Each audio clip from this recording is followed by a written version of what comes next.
everybody, it's Christy Morgan, the Blissful Chef. Today's FAQ with the Vegan Chef, we are going to talk about some exciting things. One of my favorite things is nutritional yeast.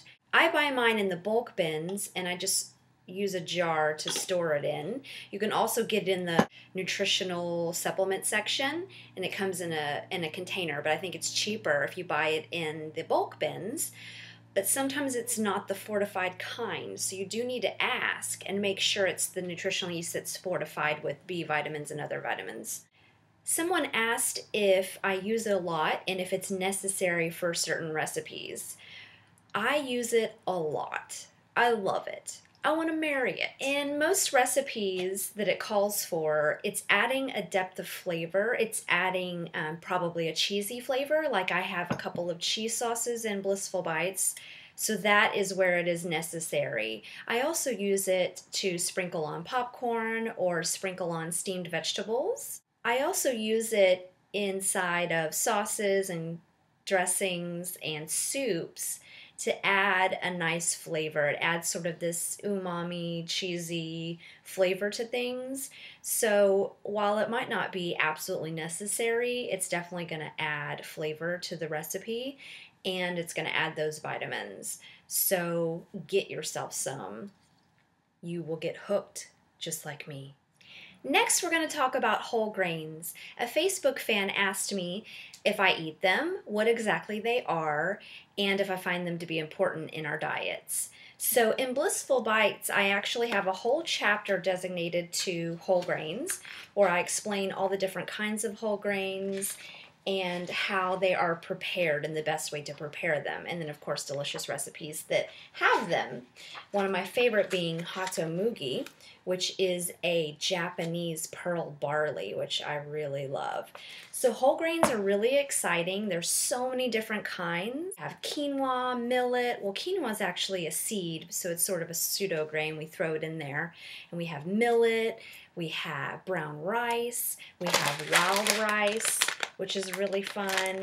You can get red rice. You can get black rice. Of course, good old brown rice. Other kind of pseudo grains, amaranth. And then you have our cracked grains. Like cracked grains would be like polenta, couscous. Grain products would be like bread and crackers. So ideally, if you're eating whole grains, you want to eat the whole grain. You want to eat these ones, like the hatomugi, brown rice. It has the bran and the endosperm and the germ all together. So it's not stripped of all of those things and of its nutrients. So the USDA recommends that you get 3 to 5 servings of whole grains per day. If something comes in a box and it says whole grain on it, it's not actually a whole grain. So you may think, oh, I'm getting my whole grains for the day, but it's not the whole grain. It's a whole grain product. It may have come from a whole grain, but once it's stripped and processed, you're not getting the health benefits that come along with eating whole grains. So whole grains can give you energy, they can make you feel satiated, they can regulate blood sugar.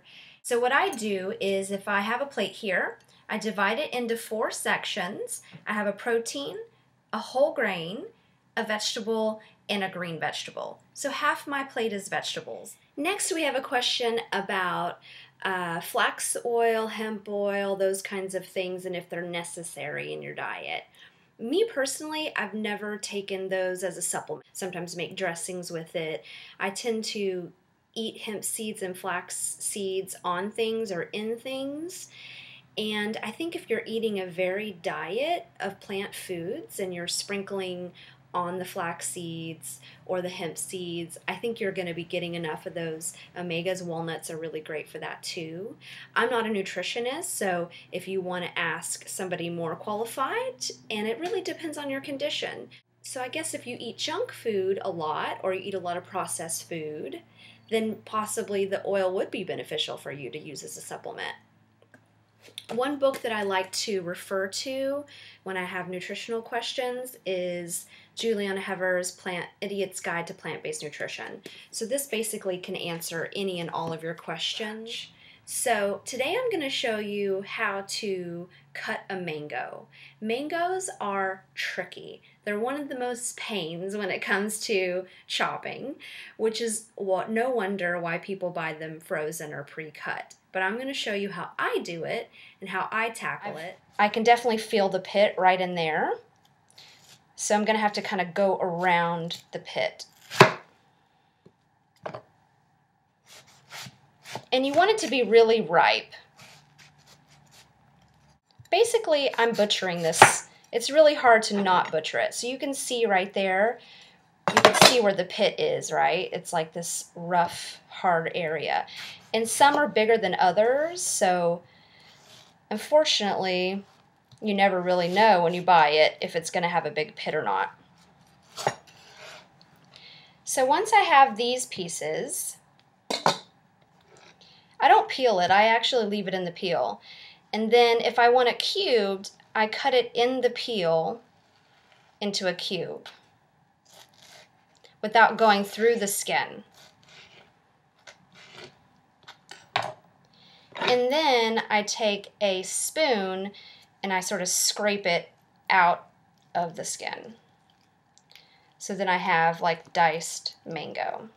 So after I get all these pieces here, then I take my piece that had the pit in it and I just try to work around the pit so that I don't waste any of the fruit. So like boom, I hit the pit right there. So that side has a lot of the pit. But right here, I can use this part. And I'll just chop that up. So you can see there's the pit right there. So you have to just kind of work around it. So once you practice this a few times, then you get faster at it. But of course, it's much easier to just buy it frozen. But I really do like it fresh. So that's what I do. And I just try to get off as much as possible. Thank you for joining me for today's FAQ with the Vegan Chef.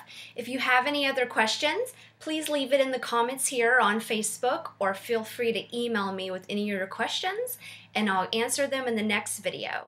If you enjoyed this video and find these helpful, please let me know and please share it with your friends. And as always, have a blissful day.